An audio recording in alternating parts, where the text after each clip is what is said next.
boop, boo. Bum, bum, bum. Hey, everybody. You're right on time. Almost early. Come on in. Gather around. Grab a chair. It's time for the best part of the day. Yeah. Once again. Isn't it great that there's coffee with Scott Adams every day? That's right. It's the best part, and all you need is a cup or mug or a glass of tank or chalice, stein, a canteen, jug, or flask, a vessel of any kind. Fill it with your favorite liquid. I like coffee. And join me now for the unparalleled pleasure, the dopamine hit of the day, the thing that makes what? That's right, everything better. It's called the simultaneous sip, and it happens now. Go.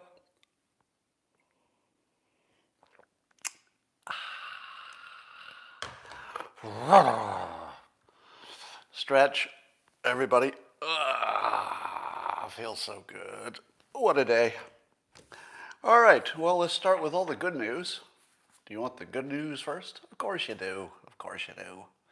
In pandemic news, the new single shot of vaccination from J&J, it looks like it has 85% efficacy. And if you don't like the word efficacy, well, you haven't said it out loud. Try it. Try it at home. Say efficacy. It's fun. It is. It has 85% efficacy 28 days after you get it, and that's pretty good. And it has almost an 88% efficacy. Did I say efficacy? Of blocking asymptomatic infections. Bam. Pretty good stuff.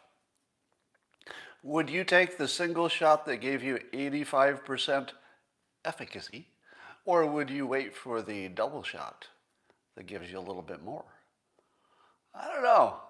I told you that I'm going to wait until the last possible moment because I'm not eligible yet, but I think I'll be in the next wave. So maybe in a few weeks, I'm not sure. Here's some more good news. As you know, I think over 20 states have legislation to associate funding for school with the children instead of the school, so that the child could go to a different competing school, a private school, for example, and the funding would move with them, the government funding. So that is a really big trend that's happening now. Corey DeAngelis, you'll find him on Twitter, does the most tweeting about this productively. He's most involved in this. And he does more than tweeting, obviously. He's active in this space. But a new study says, according to Corey, that charter schools are 35% more cost effective and produce a 46% larger return on investment than district schools.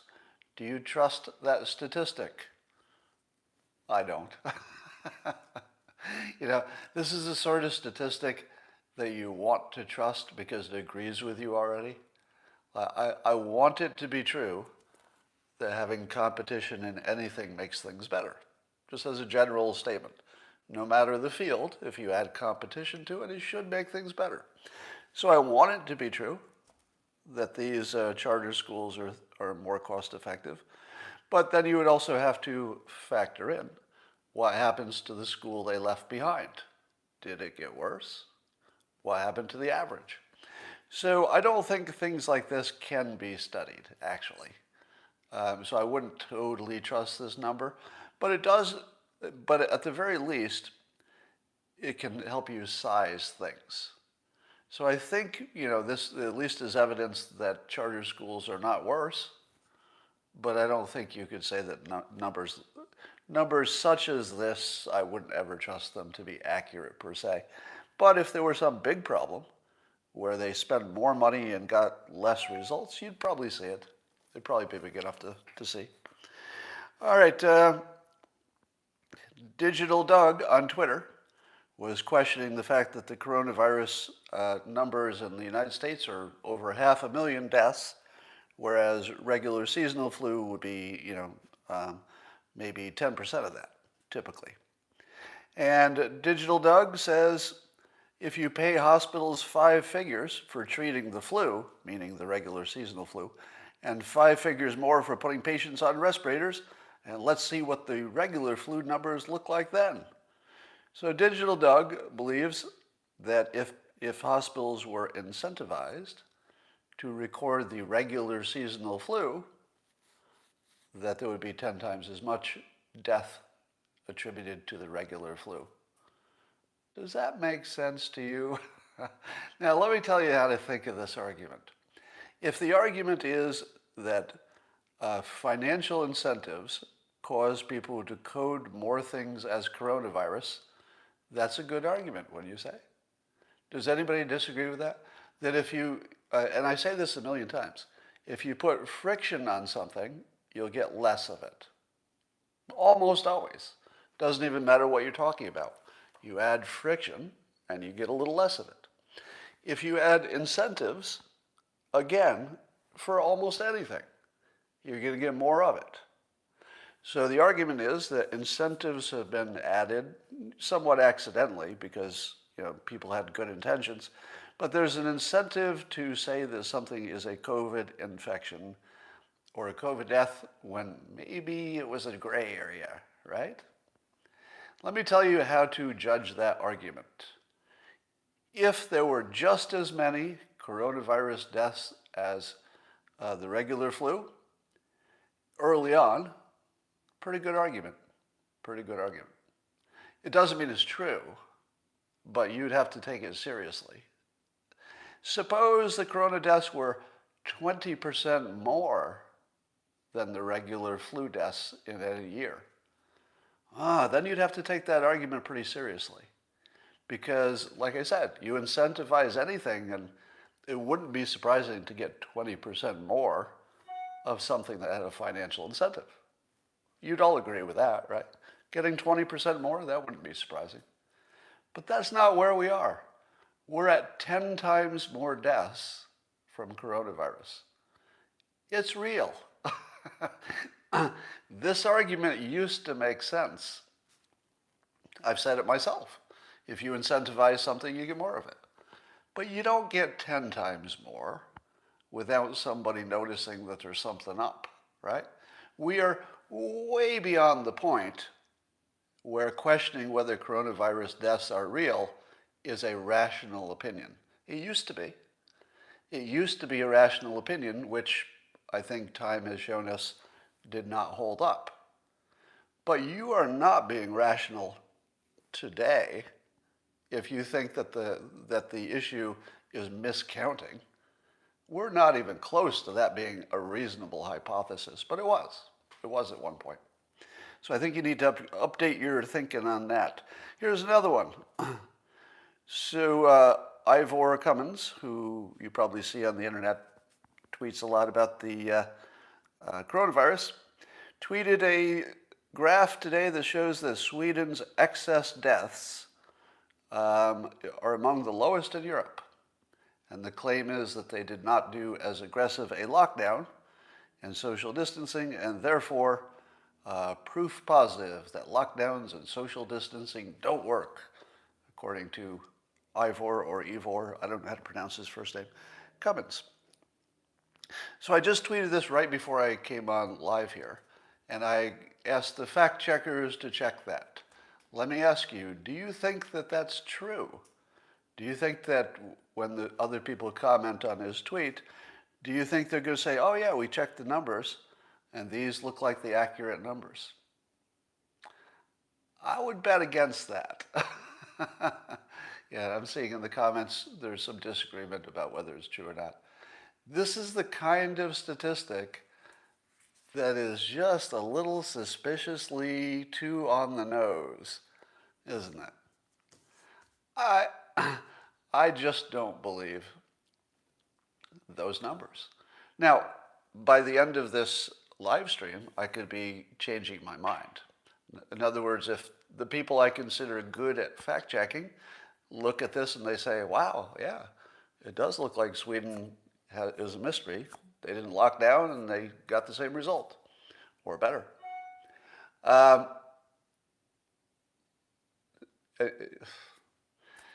right, I just saw a comment that's making my brain explode, but I'm not going to go there.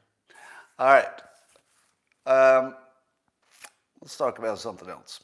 So fact checkers, check me on that Sweden death thing. Elon Musk continues to be the most interesting of the billionaires, maybe just the most interesting person in the country right now, while Trump is taking a little break. And I guess he was asked to comment on a Washington Post story that was critical of Tesla. And as you know, the Washington Post is owned by Jeff Bezos, who you could consider a competitor to Elon Musk, because they're both trying to conquer space, if you will. And they're trading places as the richest person, in America. It goes back and forth. And here was Elon Musk's reply to the Washington Post hit piece on Tesla. When asked, he said, quote, "Give my regards to your puppet master." Musk replied to the paper's request for its story.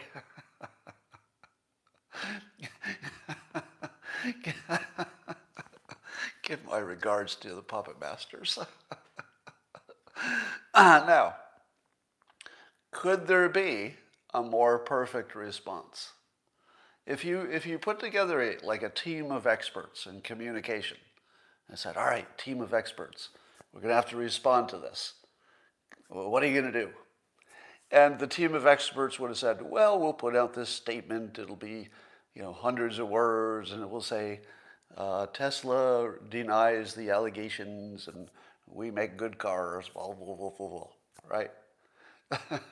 Elon Musk, in how many words? 1, 2, 3, 4, 5, 6, 7. In 7 words, just annihilated this thing. Give my regards to your puppet master.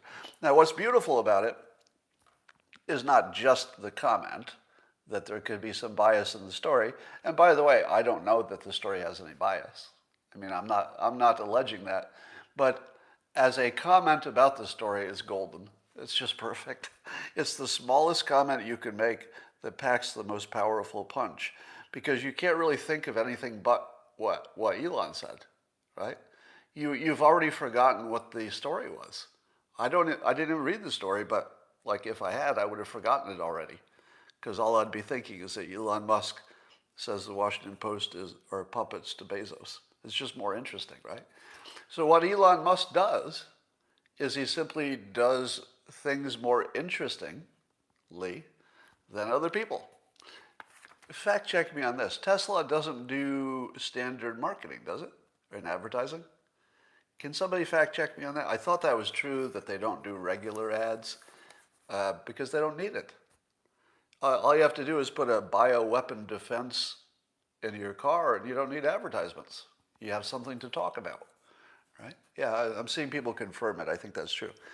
So what Elon Musk does is brilliant. He just acts more interesting than other people, and he doesn't need to advertise. Now, you have to be able to pull that off, right? Because this comment from Musk was probably just off the top of his head.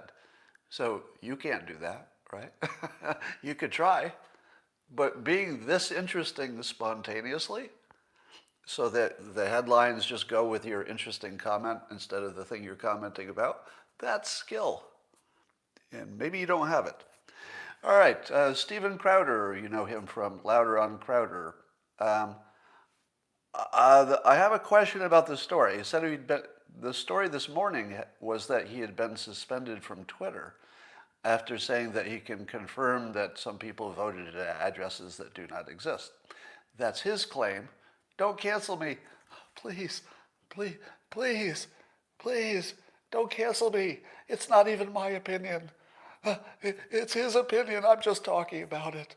Please, please give me another minute of social media. All right. But when I was commenting about the story, Steven Crowder replied to me on Twitter. So I don't know how banned he was if he's already replying to me on Twitter the same day that I heard the story. So I don't know if he's back or I got the story wrong. Did he get banned from a different platform? Can somebody clear that up? Did he get banned and he's back on already, or did he get banned from a different? Oh, it was a 12-hour ban. 12-hour suspension. That makes sense. All right, 12-hour suspension. Let's go with that, because that sounds right anyway. And as I have told you, my new theme is that if somebody gets banned or censored, let's say if they get censored, I'm going to send them some money for being censored. So I want to make it, and I know a lot of people are on the same page, that, individually you might buy his shirt or his mug from his store. I tweeted the address of his store. And to you, it's $10, but basically you're just voting for freedom of speech. It's a $10 vote to support freedom of speech whenever you see one of these situations happen. So buy Steven Crowder's stuff. I want to say, while I'm at it, that I do not agree with all of the things Steven Crowder says. Doesn't matter. That's not what we're here to talk about, right? And I'll tell you, just so I'm on record with it, I'm not a fan of his argument that there are two genders. I know you hate it. Here's my argument. The two-gender thing is a social construct based largely on biology. I mean, it's not just invented out of nothing. It's based on observation and biology and stuff like that. But it's a convenience. Society categorizes things for convenience. And it is convenient and useful to have two genders, because then you just have two bathrooms and you can keep rapists away from women. And, there are lots of good reasons that we narrow it down to two, but it's social reasons. I think a more productive way to look at people is that there are 7.5 billion people, rounded off, whatever it is, and they're all different. Every one of them is just different. They're different sexually, they're different mentally, different physically, different health-wise. We're just all different. That's the healthiest way to look at the world. It's not two genders, except for convenience. Now, if you argued, should we keep it two genders because we can't afford to have like a bathroom for every option, I would say that's a conversation that's reasonable. You can reasonably say, yeah, I get that everybody's different, but we can't have a different bathroom for every person, etc. I would like my own bathroom. I'd like to be my own gender so I could not have to share a bathroom when I go to the mall. It's just my own bathroom. People like me, whatever I am. So the only thing I would put in your head is that while it's perfectly reasonable to argue that you should limit things to two genders for practical reasons, that's very bad for a lot of people because they don't feel they fit into a category, right? So you have to make practical decisions when it comes to how to organize society, and not everybody is going to win. But I think we should be more compassionate. The people are just different. And not worse, not better, just different. And just take that as our model. I would like to give a shout out to Brit Hume. He made another wonderful comment today on Twitter. And I've been watching him for a long time. Fox News association there. And I don't think I've ever seen Brit Hume say something that wasn't reasonable and backed by evidence. And I don't know if you can say that about everybody that you see on TV. It takes a while before you realize. I was sort of realizing it today. It's like, I've never seen Brit Hume say anything that was bullshit. I've never seen him even spin a story. And you can tell when somebody's spinning a story, right? That's the most common thing. So just a shout out for being one of the most useful people in the news business. When he talks, I feel that whether I agree with him or not, it's just not bullshit. It's just like an actual honest opinion based on data and stuff. It's so rare that I call him out. It's like, all right, because I'm going to be talking about people doing the opposite in a bit. And what he pointed out was about Dr. Fauci, and it explained to me why I'm not as bothered by Fauci as almost everybody else seems to be. Fauci's sort of become, our coronavirus Grinch, right? He's sort of the Grinch of the coronavirus, and everybody wants to hate him, But I haven't ever felt that. And I was trying to figure out why. Like, why is it that, Fauci could be right or wrong, but I don't have bad feelings about him at all. And Brit Hume explains it. Indirectly, he wasn't trying to. But he says, remember, in this tweet he said, about Fauci, he said, his job is to fight the COVID outbreak. He has no responsibility for children's mental health or education. The economy is someone else's problem. So are missed cancer screening, suicides, and other collateral damage from lockdowns. And that explained it. It explained my own opinion to me. And that is that I only saw Fauci as a bad cop. And as a bad cop, he's excellent. It's not his job to tell you what to do about the economy. It's not his job, as Brit Hume points out. It's just not his job, the other stuff. So when you're evaluating Fauci, evaluate him on his job.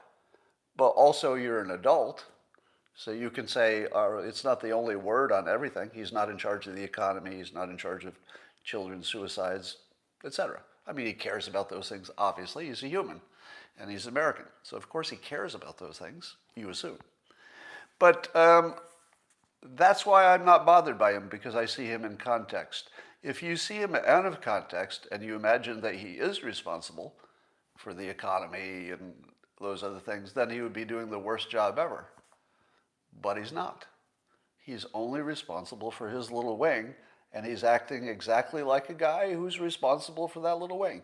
So just keep that frame in mind when you're judging him. I think he's very valuable. Very valuable. I don't agree with him on everything, but I think he's very valuable. You just got to keep him in his box as to what his job is. That's a very good addition from Brit Hume. Of course, the Tiger Woods accident is all the headlines because it's Tiger Woods. But what are the odds that the best golfer of all time can't drive straight and ended up in the rough? I feel as though the simulation is just messing with us. Because really, the best golfer in the world, he can't drive straight and he ends up in the rough. That doesn't even feel like a coincidence. It just feels like the simulation ran out of ideas and it's just recycling stuff. But of course, everybody cares about Tiger Woods. One of the things that Tiger Woods does, and I don't think he gets enough credit for it, he does get credit for it, but can you think of anybody in the world, right? But I'll say the United States just to keep it local-ish, but it would apply to the world. Is there even one person who doesn't like Tiger Woods? Besides maybe his ex-wife, I don't know. He's like the most popular person ever.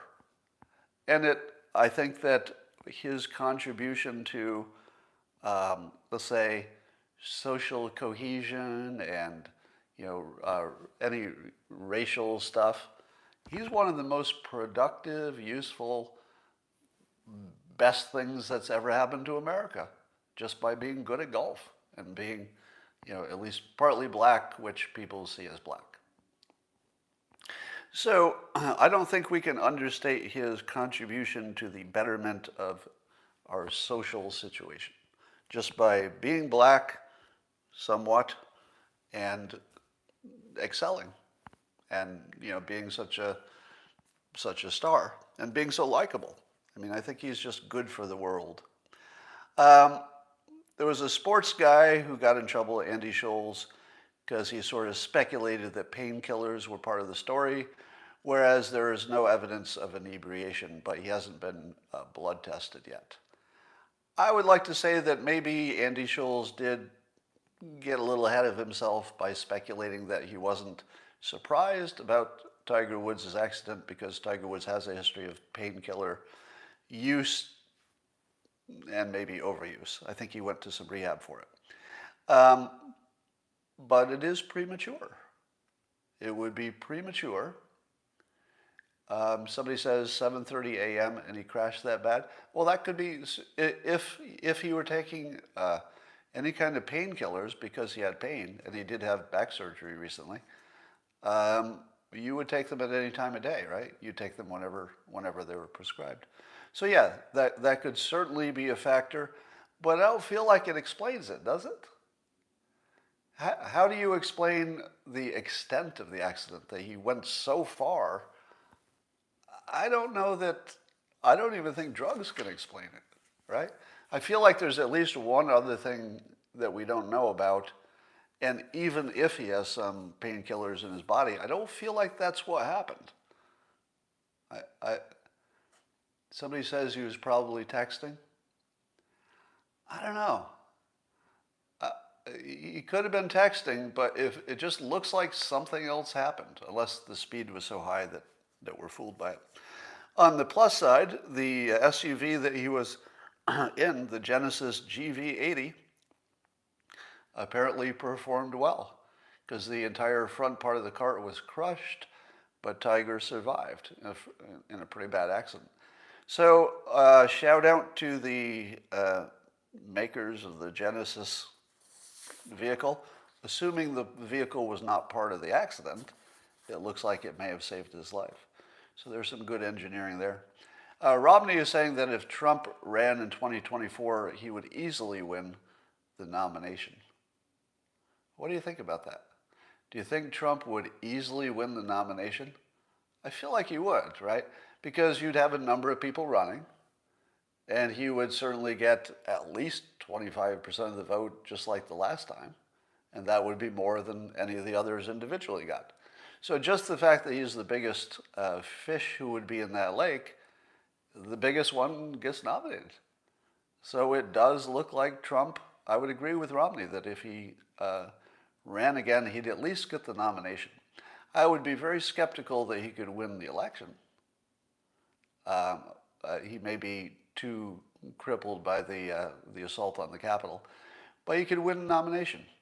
Now that brings up the second question of who are the leaders in this country anymore? I feel like we have this gigantic vacuum of leadership, both on the left and the right.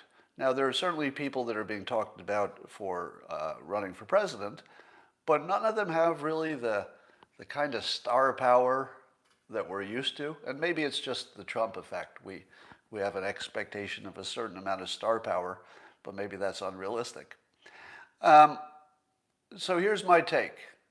And I want to tell you that if you will be bothered in the future about me saying that AOC, like Trump, has real skill, even if you don't like her policies, you probably don't want to follow me because I'm going to be talking about it a lot.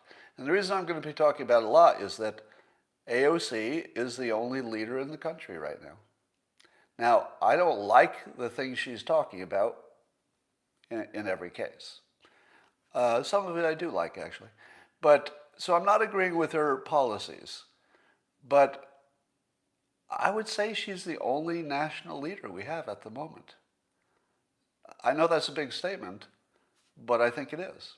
And she is very wisely, which, I think she's guaranteed to be president eventually.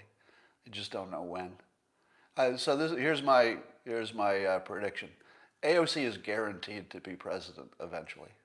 Guaranteed. Unless there's some like new scandal that we don't know about. But if she just keeps doing what she's doing, she will be president. And here's the thing. You can back a leader that you don't agree with if they're leading. At least they're leading, right?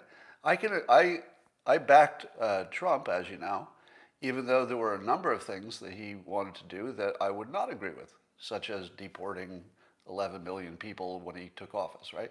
Now, I knew that he wouldn't do that, and he didn't. But I can back a leader who has things in their policies I don't like, as long as they're a leader, because you need the leadership, right? You can't do without it. And I would say AOC is now the only national leader, if you don't count Trump, who's sort of on hiatus at the moment. I'm watching the comments and watching people throwing up.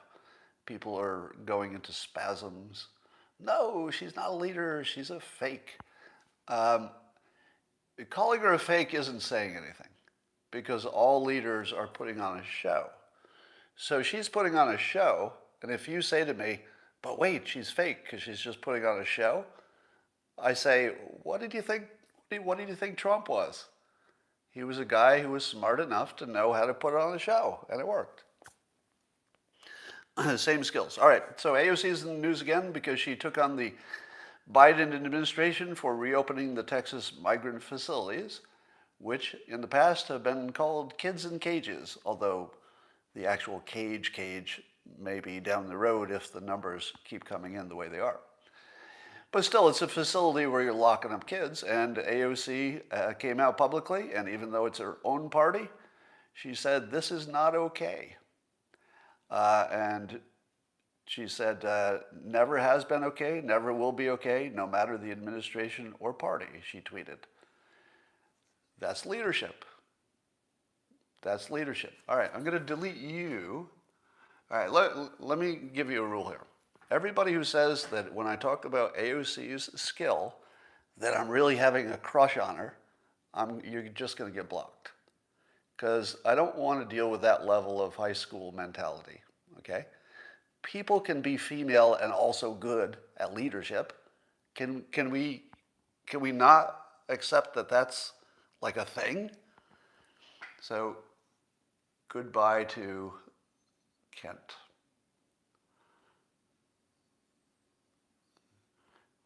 All right, if anybody else wants to suggest that my real interest in her is because she's a woman, I'd like to block you right away so I don't have to deal with that anymore.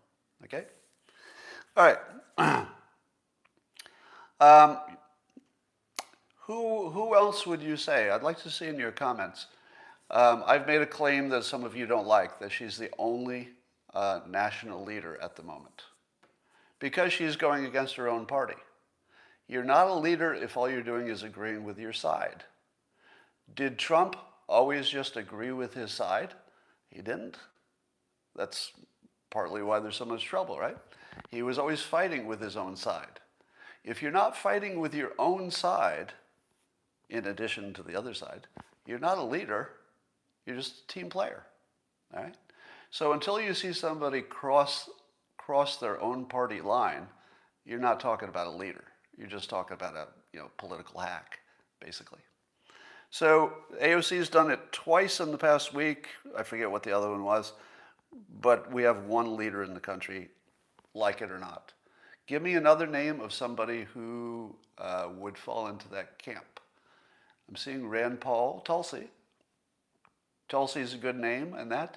I would say Tulsi, compared to AOC, would be, I hate to say this because I really like Tulsi Gabbard as a political voice, but I feel like she's the Mike Pence to AOC being Trump. I hate to say that. That's really not a fair thing to say. But Tulsi doesn't bring the heat, the energy. And partly because her personality is sort of low-key. So she brings capability and good things that you like and would be a very capable president, in my opinion. I could get behind that. But I don't know she has the star power, quite. It would be an interesting contest.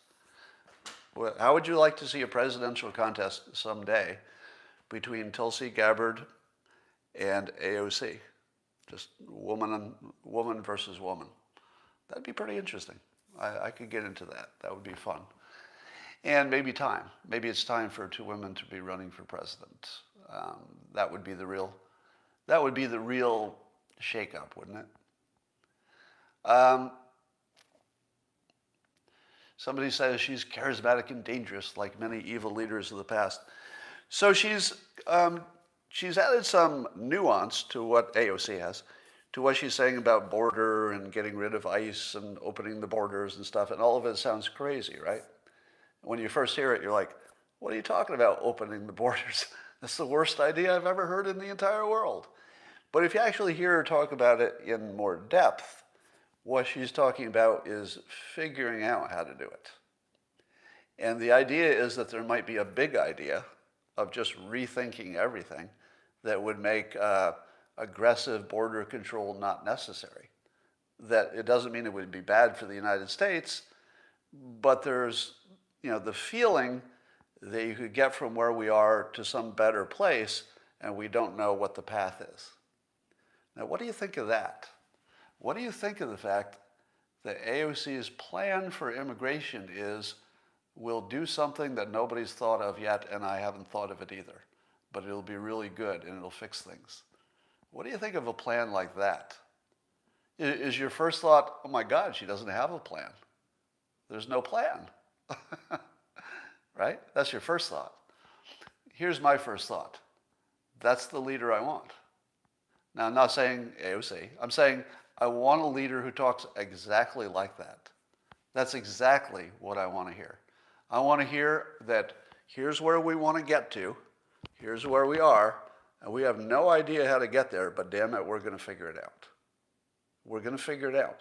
And if we can't figure it out, well, at least we tried. That's the leader I want. I don't want somebody who says, I'm not even going to try to get there unless I know all the steps. When Kennedy said we're going to the moon, did he say we already know how to get to the moon? No. The reason Kennedy is called such a great leader for saying we're going to the moon is specifically because, wait for it, we didn't know how to do it. I mean, we figured we could figure it out, but we didn't know how when he talked about it. We don't know how to fix immigration such that strong enforcement would not even be necessary. We don't know how to do that. AOC says, let's figure it out. I like that. I don't know if we can figure it out, but I also would not have known if we could figure out landing on the moon. I wouldn't have known.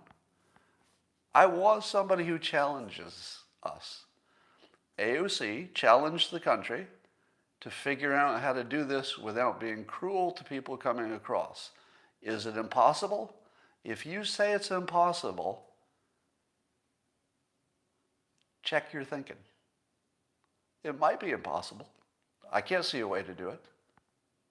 I don't think you can see a way to do it. But I don't want to live in a country where my leader agrees with me, right? I don't want my leader to say, oh, you can't see how to do it? I guess we can't do it. Guess we can't go to the moon. Anybody? Anybody? Can somebody build a rocket? Anybody in the audience? None of you? Nobody knows how to build a rocket to the moon? Guess we can't go. You don't need that kind of leadership. You need the people who say, we're going to make this work. We don't know how yet, but we're going to make it work. We don't know how. Now, or she's crazy. In the comments, somebody says, or she's crazy. Well, let me put it to you this way. If she were crazy, you'd see it in lots of different ways, I think. It would be sort of obvious. But if she's smarter than you think she is, she would talk like this. She says directly, I don't know how to do it. If she said, I do know how to do it, but I'm not telling you, well, then she's crazy. Or if she said, I do know how to do it, and what she described clearly wouldn't work, such as just throwing the gates open and opening the border, but she's not saying that. She is smart enough to know that that wouldn't work. And she doesn't know what would work. But she has a moonshot idea about how to get there. All right, Chris Cillizza, let's talk about the fake news. So I love how CNN creates news out of nothing using the opinion people. And they're not alone. I suppose Fox News does the same. But this example shows you how it's done. So Chris Cillizza, in a larger article talking about a number of things, talks about Senator Johnson said last week that he didn't believe what happened at the Capitol was, quote, an armed insurrection. So there's a quote from a senator saying he didn't think it was an armed insurrection at the Capitol. And then Cillizza finishes that sentence with, comma, despite ample evidence that it was. So it's just put out there like common knowledge, despite ample evidence that it was an armed insurrection. To which I say, I didn't see any. Did they report some ample evidence that it was an armed insurrection? I didn't see any evidence. In fact, I saw lots of evidence that it wasn't. I mean, lots and lots of evidence that it wasn't. It was just individuals who wanted a different election outcome or wanted transparency. But he just puts it out there in an opinion article as if that's just an established fact. Now, if you were a CNN consumer and you weren't, let's say, following the news every day, but you read this article, wouldn't you accept that this must be just an established fact? Never happened. Nothing like this established that as a fact. In fact, it's obviously not true. You don't even have to be an expert to know that's not true. You just look at the photos of the actual assault. They're obviously not trying to overthrow the government. They could never have had any plan that says, if we put the Viking hat guy and the zip tie guy in this room that's empty, they will control the government of the United States. I mean, it's just ridiculous. So this is one example of CNN, their technique for perpetuating fake news. Tucker Carlson had a real interesting piece about the disinformation campaign in this country, so-called disinformation campaign. And there's a part I don't quite agree with Tucker, but sadly, I've had enough experience disagreeing with Tucker and then later agreeing with him that I'm not going to say that just because I disagree with him on a minor point, I'll tell you about it in a minute, that he's necessarily wrong. So don't take that from it. I'm just saying I'm not on the same page, but he could be right. We'll find out. And here's his point. That there was a researcher who found out that around 2011, when the Occupy Wall Street stuff was happening, and remember, Occupy Wall Street was really about going after the rich, the Wall Street rich, those rich people. So it was an anti-rich movement, anti-rich people movement. Have you heard about that lately? When was the last time you heard about Occupy Wall Street and all those rich people? It just sort of went away, didn't it? What replaced it?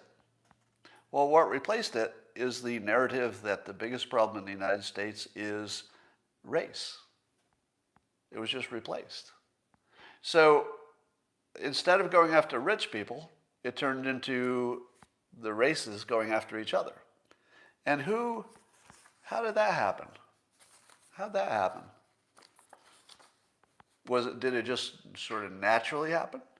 Did it evolve into happening and there was no decision making?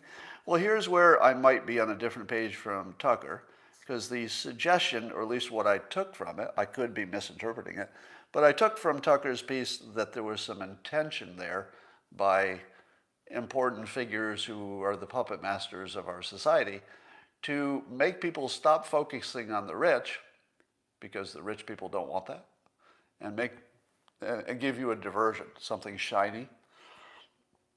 Here's something to back Tucker's point. He says that, when people were asked how many unarmed, the key word is unarmed, people have been killed by police, specifically how many unarmed African Americans were gunned down by police in 2019. So they do a survey and they say, take your best guess, how many unarmed, keyword unarmed, black citizens were gunned down by cops that year, presumably meaning killed. What do you think people guessed?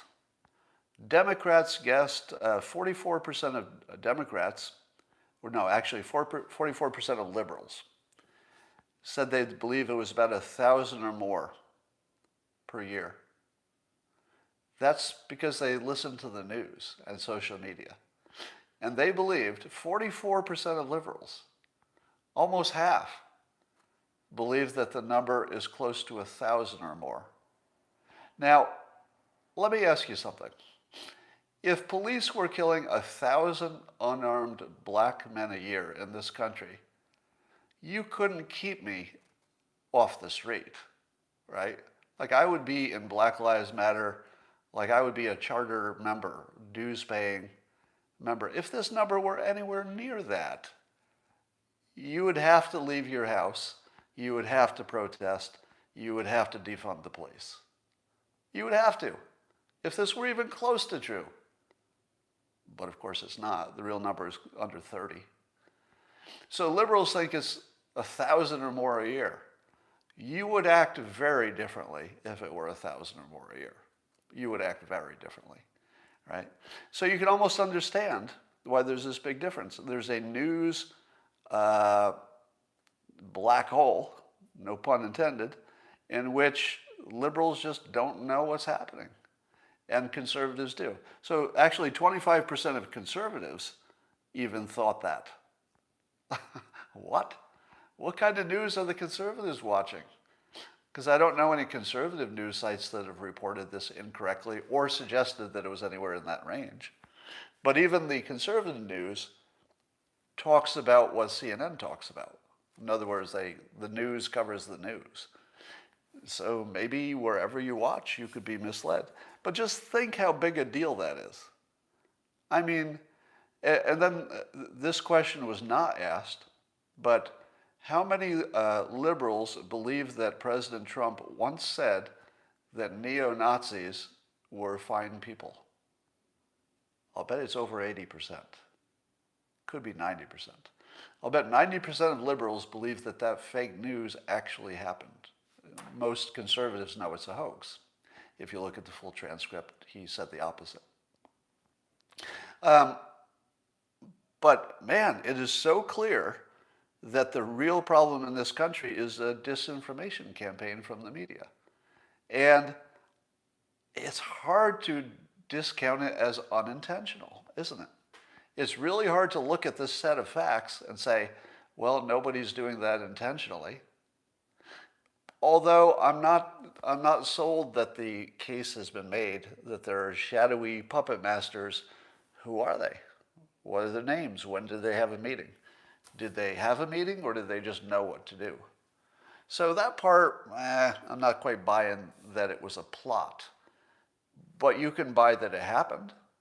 You can simply observe that the movement against Occupy Wall Street disappeared at about the same time that the word racism took off in mentions in the media. Now, there were also events. There was a George Floyd event, other tragic events. So there were reasons. But were all of those reasons present in 2011?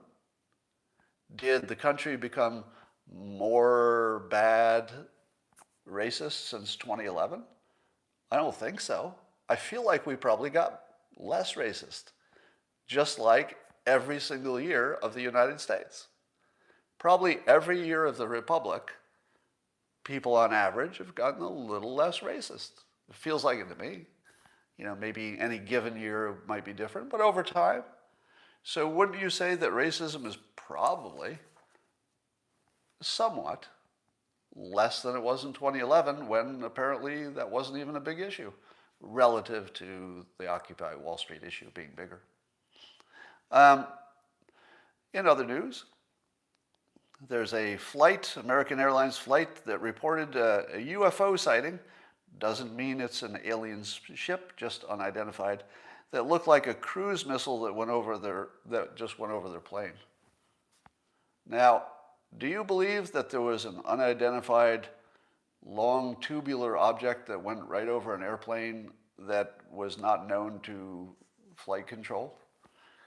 And the way they asked the question was, they said, the pilot said, do you have any targets up here? Because he thought a missile just went past him at a target. And he was wondering, is there anything in the air near me that I need to worry about because somebody shot a missile at it? I'd be worried about that. Now, of course, we don't know the answer to this. We don't know that anything got shot into the air or that any big missiles landed anywhere that we don't know about. So it's just a mystery. That's all it is. If I had to guess, I would say they didn't see anything. Maybe they saw a shadow of some kind. I don't know. So my guess is they didn't see anything, but we'll find out. There's a story about a woman who's a trophy hunter getting a lot of heat for killing a giraffe, cutting out its heart, which is pretty big, and holding it up for social media. Now, if that wasn't bad enough, apparently this one woman has killed over 500 big animals, lions, leopards, elephants, etc. 500. And she was really, really excited and couldn't handle herself when she learned that she could kill an adult giraffe. Now, I'm not anti-hunting per se. You know, there's some times when it makes sense.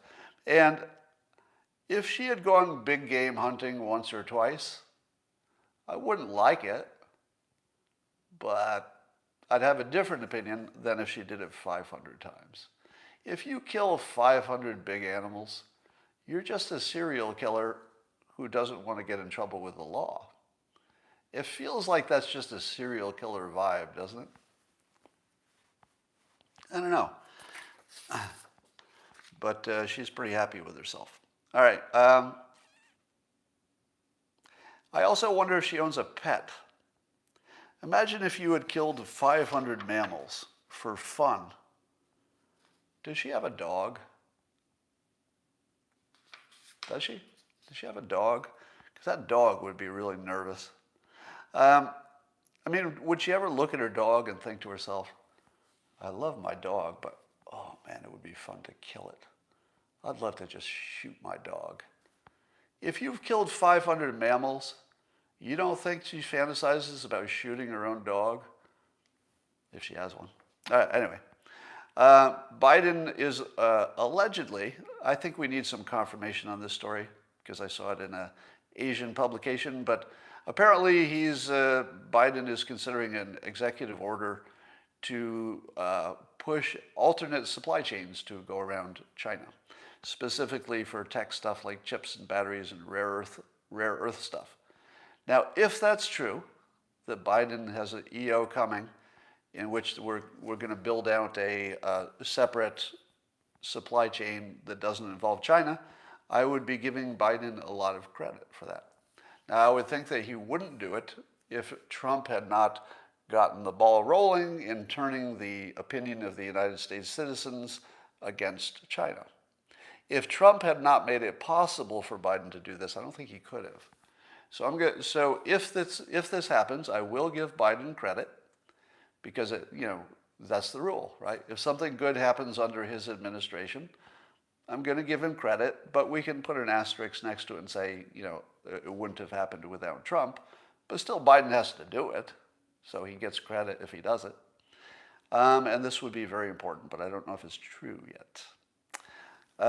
Apparently Biden has not declared yet that the Uyghur situation in China is a genocide. I guess Trump made that declaration just before he left to sort of leave it with Biden as a problem. And Biden,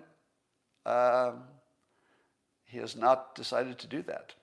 Canada, however, the Parliament voted Monday to pass a non-binding motion classifying China as being involved in a genocide.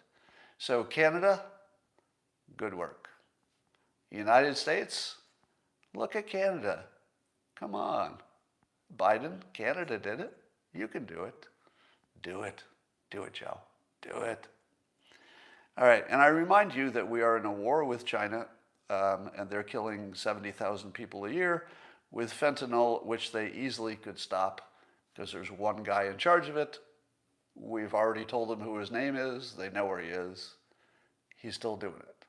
So China has decided explicitly to send us fentanyl and kill us and to not stop it.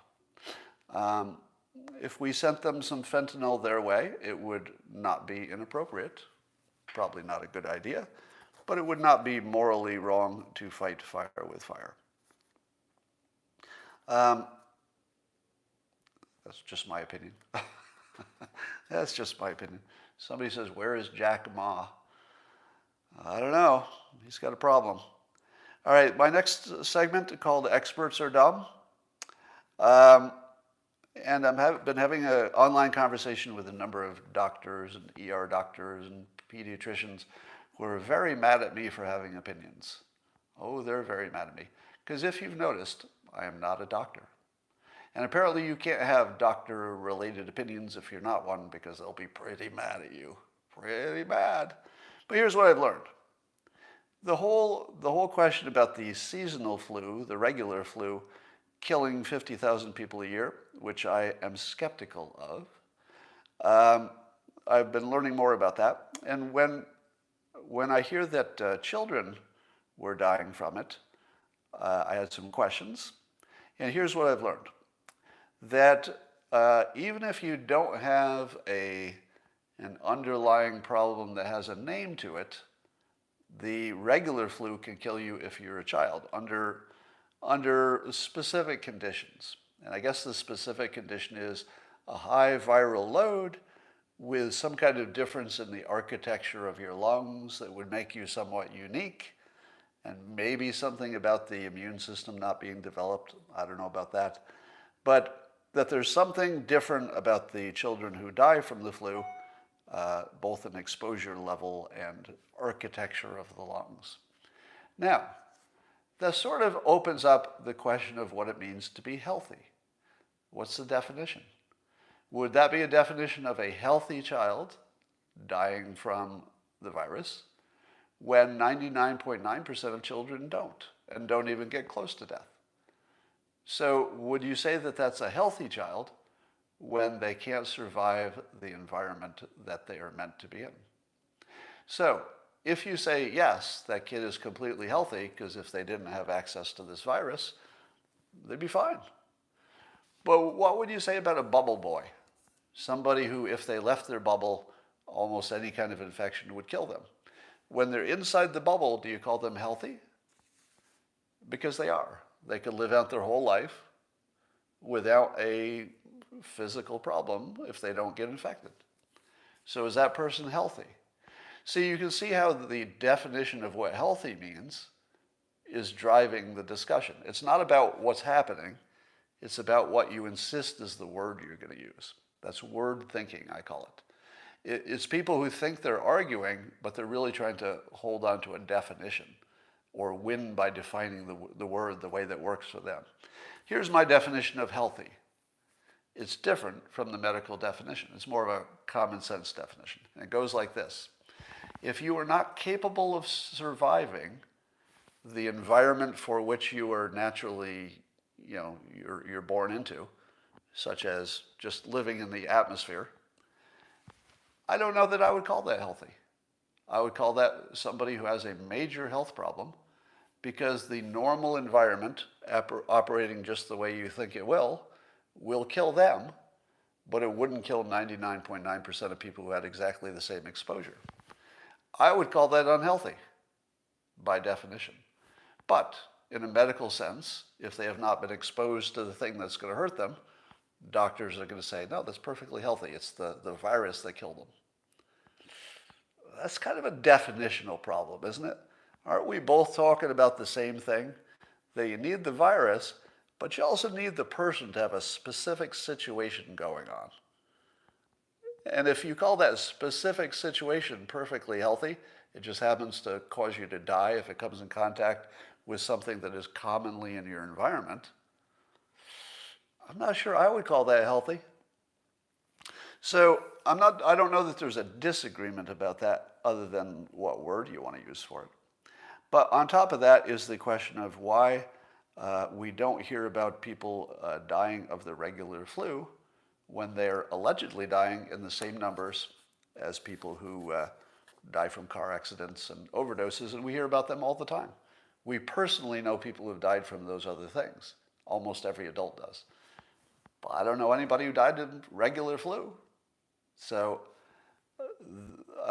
then somebody on social media said, Scott, you're finally on our side now. We've been saying the same thing about coronavirus, that the way it's counted is probably wrong. To which I say, burp, burp, wait a minute. No, I am making the opposite point. Completely opposite point. If you think that me questioning the statistics of regular seasonal flu is sort of the same argument as the people who are questioning the number of people dying from coronavirus, you have 100% backwards. They're opposites. The question is, why does my observation, as just living in the world, not agree with the science? In the case of the normal flu, there's a disagreement. My observation is I haven't seen anybody die of regular flu. Now, I'm not saying that children haven't died. There are enough reports that that's obviously true. But how come I have so many examples of COVID?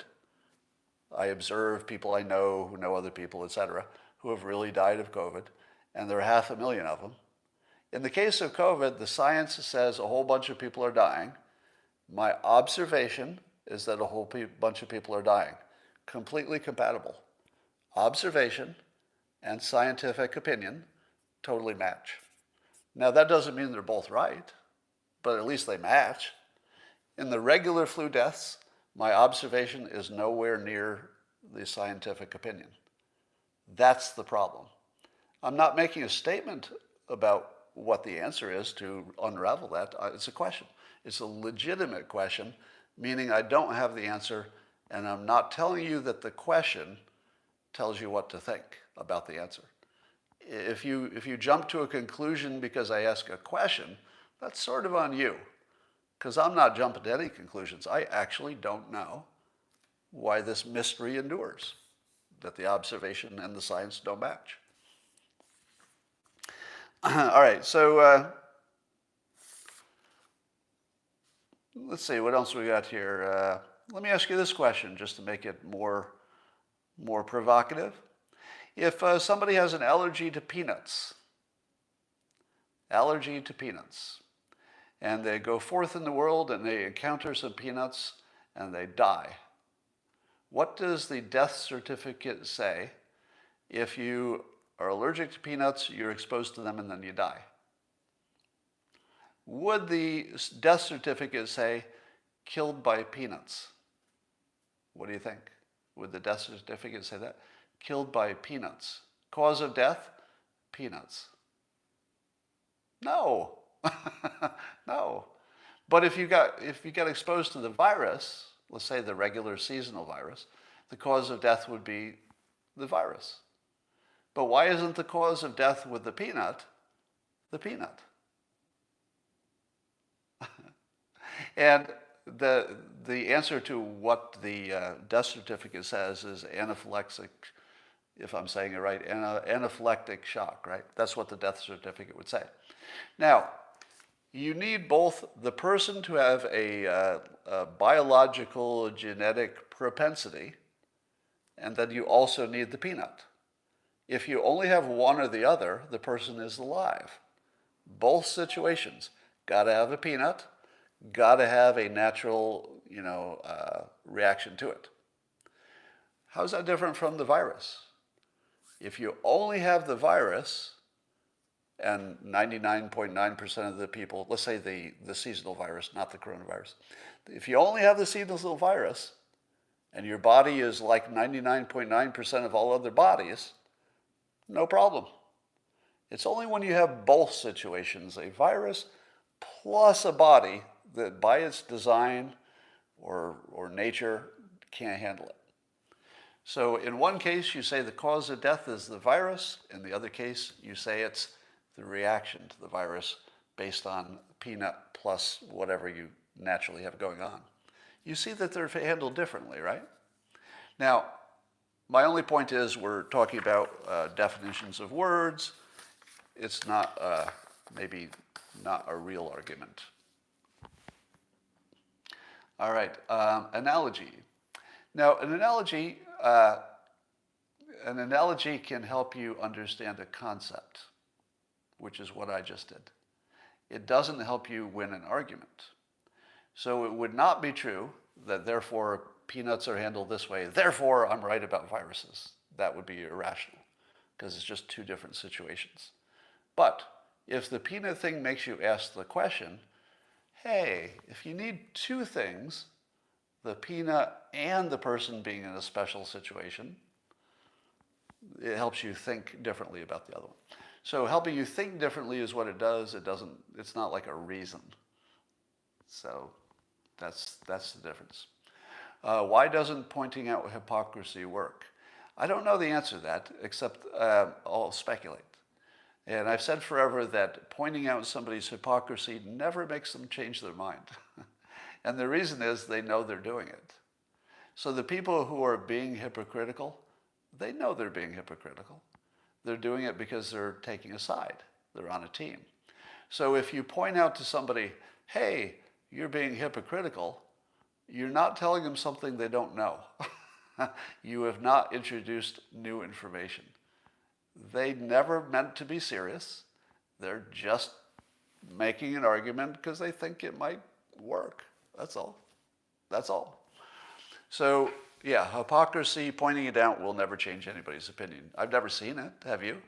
Have you ever seen anybody change their opinion because somebody said, hey, you're a hypocrite? And then the person says, oh, yeah, I hadn't really looked at it that way. But now that you mention it, I'm a hypocrite. I changed my mind. I think I'll not be a hypocrite. No. They will immediately tell you the situations are different. That's it. They'll just say, it's a different situation. I'm not a hypocrite. Did the butter kill the man with the heart attack?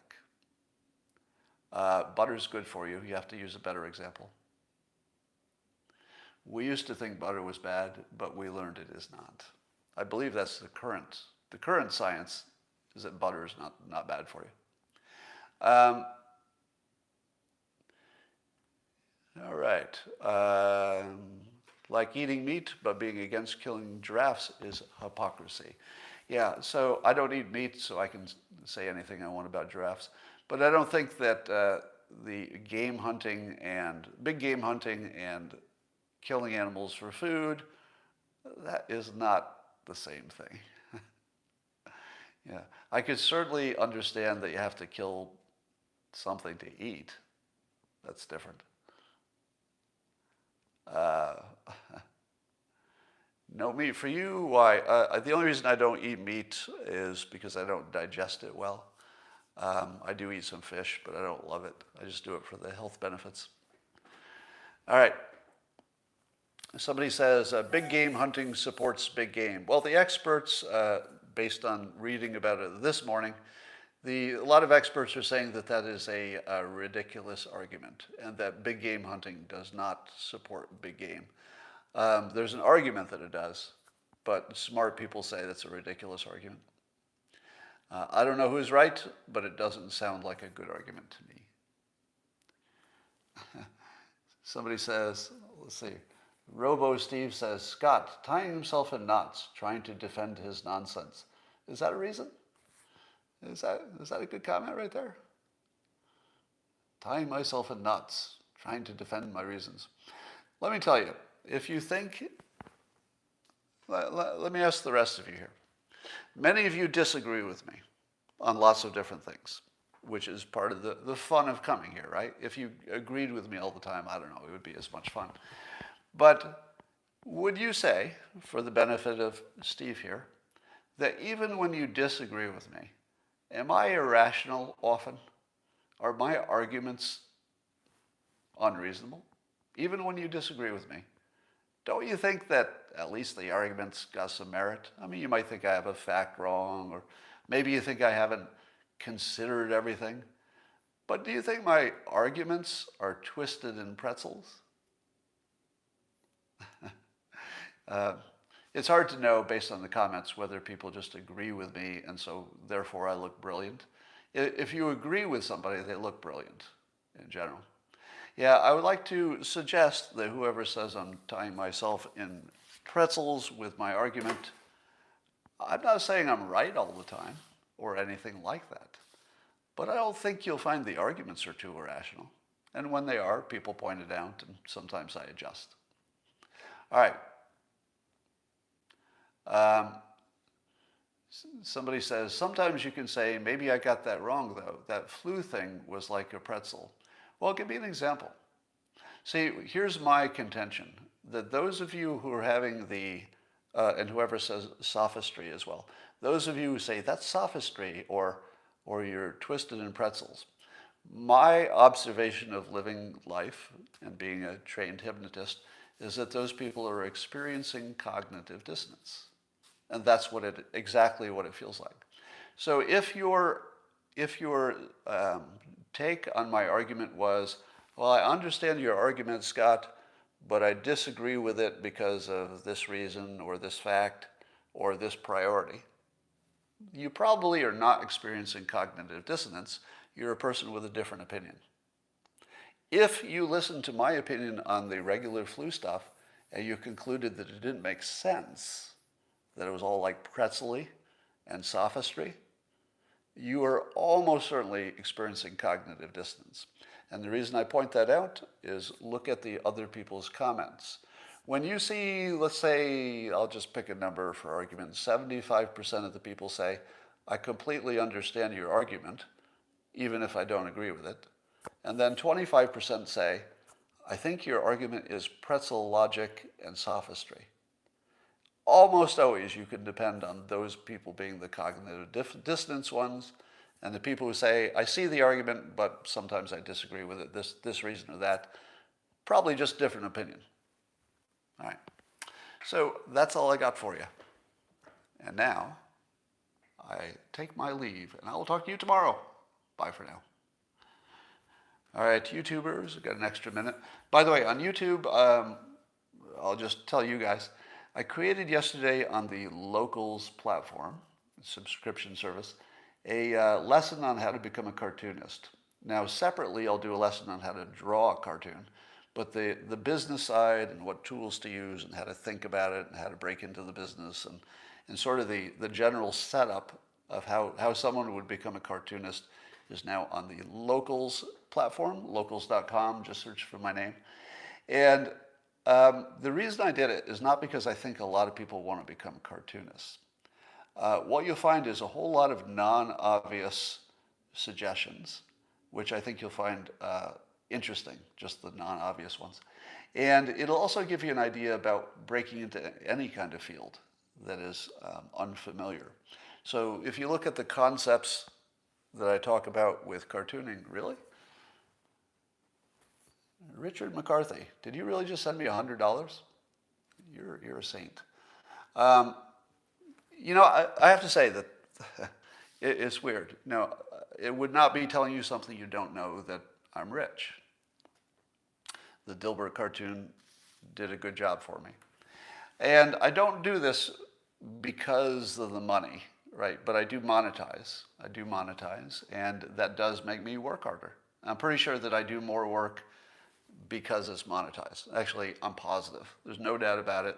I do way more effort and put more into it because it's monetized, even if I don't need the money. So when I just saw that notice come in that somebody just gave me $100. I don't know why exactly, but I did something that somebody said, that's worth $100. And I gotta say that while I don't need $100, that you made my day, because I just feel it like a compliment, right? But a compliment with money, that's a real compliment. You know, you don't have to wonder if it's insincere, right? It's $100. That's sincere.